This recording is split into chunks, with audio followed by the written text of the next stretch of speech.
Hello and welcome to another Stuart Thomas Media review.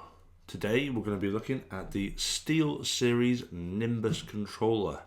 Not to be confused with the Stratus. Wait, that is right. Yeah, this is the Nimbus. Confusing. They're all named after clouds. But this is the bigger brother of the Stratus. Now, I've done a review of the Stratus as well, and you can see that by clicking here.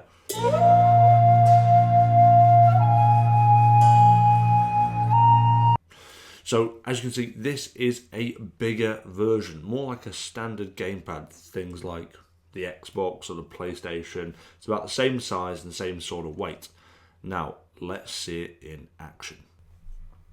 Okay, so the first thing we can do is turn it on. Now, there's a couple of buttons on top. You've got the pairing button just here and the on-off switch just here. And this is quite clever. This is the charging cable port. Now, it uses the same charging cable as your iPhone, so you're bound to have one of those knocking around, or two, or a few broken ones. Anyway, you're bound to have one, so you can charge it just through the standard iPhone cable, and there's no need to take any extra charges with you.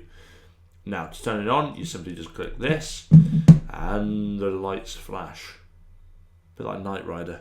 I've no idea what they mean, but that means it's paired currently. So, let's get the phone. Let's play something like Modern Combat Fair 5 Facebook 6 or whatever it's called. Oh no, yeah, there we are, controller connected.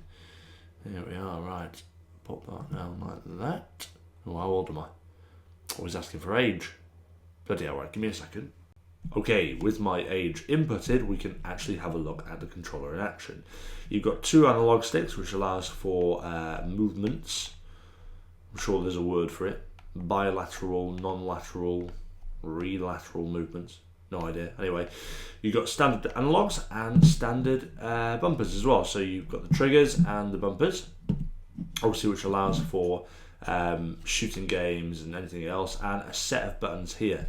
Now, how does it feel? Well, I'd probably say, all in all, it's very similar to the Xbox. Although the analog sticks feel a little bit light. There's not much resistance in them. It's pretty much all or go. Although they obviously are tapered. They're a little bit lighter, so not quite as easy to control. But there's nice grip on them, so I don't think your fingers will slip off very easily. The ergonomics. Oh God, hold on. No one's shooting me. No, right, okay. But the ergonomics feel great.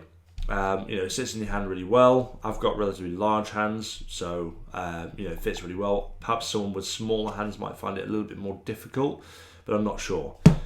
It's got a big button in the middle for people who just want to press buttons. I think that's the pause menu. So it's pretty straightforward, and a D-pad to select different things. I don't think that'll do anything in this game. Oh, there we are. Change weapon with Y. Well, there you are. That's normal sort of stuff. So you can see it's responding really well. There isn't any lag at all in between pressing the trigger and moving and all that stuff. There's no lag in the actual gameplay itself. It's good because you can pair it with things like iPhones, iPads, even the Apple TV. So there's a lot of games coming out now for the Apple TV. So you can pair it with that, and it acts like a games console. And if you think about the Apple TV being only around kind of £150 mark, that's a pretty cheap games console considering this is only 40 quid. So for under 200 quid, you've got yourself a great games console that utilises most of the apps in the App Store. And there you have it. So, all in all, or in conclusion, the Steel Series Stratus Nimbus. No, this is the I need to get that. This is the Nimbus, not the Stratus. Steel Series, if you're listening, stop calling them cloud names because it's confusing. Anyway, the Nimbus is a fantastic piece of kit regardless of its name. It's cheap as chips. £40 and you've got yourself a really good controller. It's a similar sort of price to mainstream controllers out there, but it will also pair with things like your iPhone, your iPad, your Apple TV. It's incredible, and if you've got any of those products, it's well worth having. And also, you can use it in games that require things like virtual reality glasses, which just creates a great experience. And you can see that in action by clicking here. But yeah, fantastic piece of kit. Buy it. Probably.